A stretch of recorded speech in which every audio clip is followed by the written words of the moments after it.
What's up everyone? This is Bullshot, back again with another Call of Duty mobile video.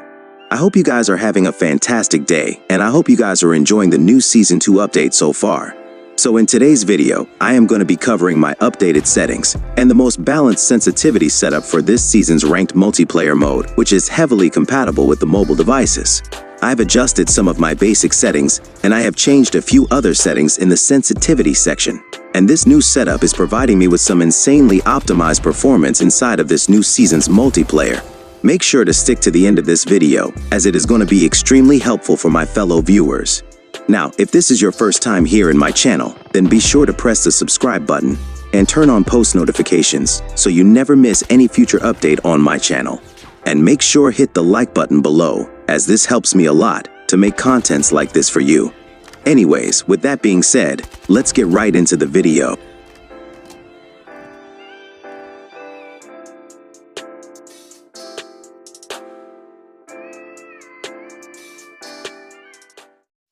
First, I am going to be starting with the basic settings of the multiplayer mode. Most of these options in this section are pretty much identical as they were in my Battle Royale settings video for this season's update. Starting with the aim assist option, I keep this always on for better accuracy in the battlefield. The quick run from prone and the joystick auto sprint options are enabled for faster and more fluent movements.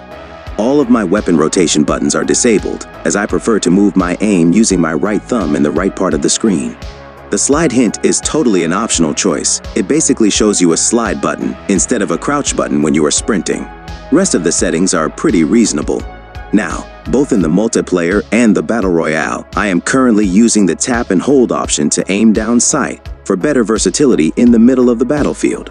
Also, I am gradually switching to 4 fingers claw, and I've become extremely comfortable with this option. Other than that, I use the one tap slide option for quick slide movements. The always sprint option is a very important thing, as it helps to slide flawlessly without going into crouch mode. And most importantly, I have been using maximum field of view in both of my perspectives. It matches with my sensitivity values pretty easily, and I don't see any changes coming anytime soon. And lastly, here are all my teammate HUD settings, my mini-map opacity settings for the multiplayer mode. That's pretty much it for the basic settings of the multiplayer. In the graphics settings, I personally use the graphics quality on the medium option. Although my device has support for higher options, but it gets slightly hotter on anything over the medium quality, and the frame starts to drop pretty drastically once I play more than a few matches. For the frame rate option, I'll recommend you to use the maximum settings every single time, as this is a first-person shooter/online multiplayer mode. And for any online FPS title, the frame rate has to be the most important factor in the game. In the audio settings, I have kept everything pretty much the same except the UI volume and the in-game music. Decreasing the UI volume to 50% is extremely user-friendly for me, and I think you should apply this to your audio settings as well. It will reduce the tap noises when you press any button while playing the multiplayer mode.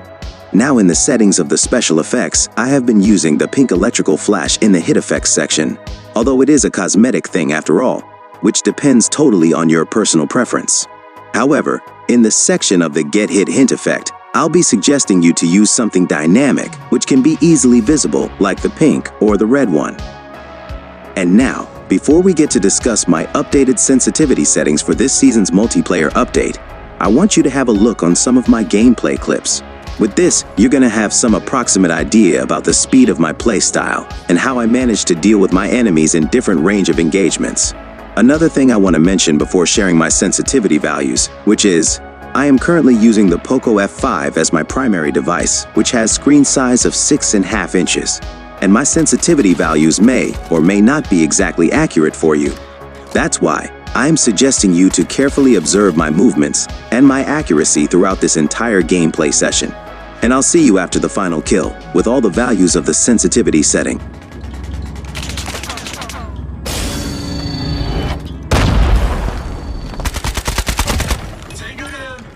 Lost the lead. Predator missile on standby.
As you guys have noticed, I have a moderately fast movement speed, which is pretty easier to adapt. And most of the time, I use the gyroscope to track down enemies and to control the vertical recoil of my weapons. Now, for the multiplayer, I am currently using the speed acceleration in the rotation mode with a value of 145. You can keep it somewhere between 130 to 150, which is the most user-friendly sweet spot, and works flawlessly with the default or the maximum value of the field of view. Currently, I am using 130 because of the boosted field of view in third-person perspective. It matches perfectly with the speed of my movements. And along with my highly accurate gyroscope setup, it can provide you with some extremely optimized performance in the multiplayer. For the sensitivity switch settings, I am recommending you to use the third option, which is gradually switching while aiming down sight. And now, the most important part. Here are all the sensitivity values for the multiplayer. According to your playstyle, you can tweak the sensitivity values in the general and the firing sensitivity. But I recommend you not to make any changes in the gyroscope sensitivity section because it is extremely calculated for a moderately fast play style, specifically for the mobile players. And trust me when I say, it will give you some aimbot level accuracy in all sorts of ranges possible. And here is my 3/4 fingers HUD layout for the multiplayer. It's a pretty basic 4-finger setup, which is extremely easy to adapt. I normally play with 3 fingers in general. However, for being a tap and hold to aim down sight user, I just use the scope button with my right index finger. And that's the only thing I do with my 4th finger.